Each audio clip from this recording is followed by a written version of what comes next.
बाबा बर्फानी की 30 जून यानी बुधवार से यात्रा शुरू हो रही है, जो 11 अगस्त 2022 यानी रक्षाबंधन तक चलेगी। यात्रा के लिए श्राइन बोर्ड ने खूब तैयारियां की हैं। भारतीय संस्कृति की सुप्रसिद्ध तीर्थ यात्राओं में बाबा अमरनाथ की यात्रा का महत्वपूर्ण स्थान है। मान्यता है कि अमरनाथ यात्रा को करने से 30 तीर्थों का फल मिलता है। लेकिन क्या आप इस गुफा से जुड़े हुए रहस्य को जानते हैं? अगर नहीं तो बने रहिए हमारे साथ। अमरनाथ की पवित्र गुफा में भगवान शिव शिवलिंग के रूप में विराजमान है, जहां प्रत्येक साल बर्फ के शिवलिंग का निर्माण होता है। इसीलिए इस शिवलिंग को बाबा बर्फानी के नाम से जाना जाता है। इस गुफा के बारे में कहा जाता है कि इसकी खोज एक कश्मीरी मुसलमान ने की थी, जिसका नाम बूटा मलिक था। मलिक एक दिन भेड़ चराने के लिए पहाड़ियों पर चढ़ता चला गया। बर्फीले वीरान इलाके में पहुंचकर उसकी भेंट एक साधु से हुई।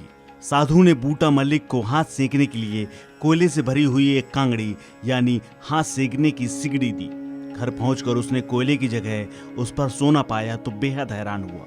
उसी समय वह साधु का धन्यवाद करने के लिए लौटा, लेकिन वहां पर साधु नहीं मिले। वहां मिली उसे एक विशाल गुफा। बूटा मलिक जैसे ही उस गुफा के अंदर गया तो उसने देखा कि भगवान शिव शंकर बर्फ के बने शिवलिंग के आकार में स्थापित हैं। मलिक ने यह बात गांव के मुखिया को बताई और धीरे धीरे यह बात तत्कालीन राजा के दरबार में जा पहुंची। इसके बाद समय के साथ इस स्थान के महत्व के बारे में लोगों को मालूम चला और यहाँ लोगों का आना जाना शुरू हो गया। तभी से यह स्थान एक तीर्थ स्थान बन गया। बूटा मलिक के परिवार के लोग आज भी अमरनाथ गुफा की देखभाल करते हैं। अमरनाथ गुफा की लंबाई 19 मीटर और चौड़ाई 16 मीटर है। गुफा लगभग 150 फीट क्षेत्र में फैली हुई है और लगभग 11 मीटर ऊंची है। इस गुफा का महत्व सिर्फ प्राकृतिक शिवलिंग के निर्माण से नहीं, बल्कि यहाँ भगवान शिव ने देवी पार्वती को अमृत की कथा सुनाई थी। मान्यता है कि भगवान शिव साक्षात अमरनाथ गुफा में विराजमान रहते हैं। इस गुफा में स्थित पार्वती पीठ 51 शक्तिपीठों में से एक है। माना जाता है कि यहाँ देवी सती का कंठ भाग गिरा था।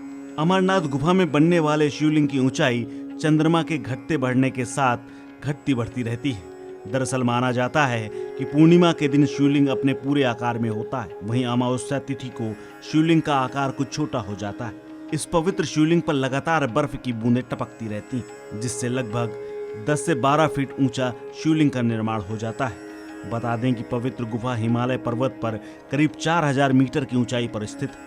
इसके साथ ही अमरनाथ गुफा को लेकर प्रचलित कथा के मुताबिक एक बार माता पार्वती ने भगवान शिव से उनकी अमरता का रहस्य जानने की इच्छा जताई।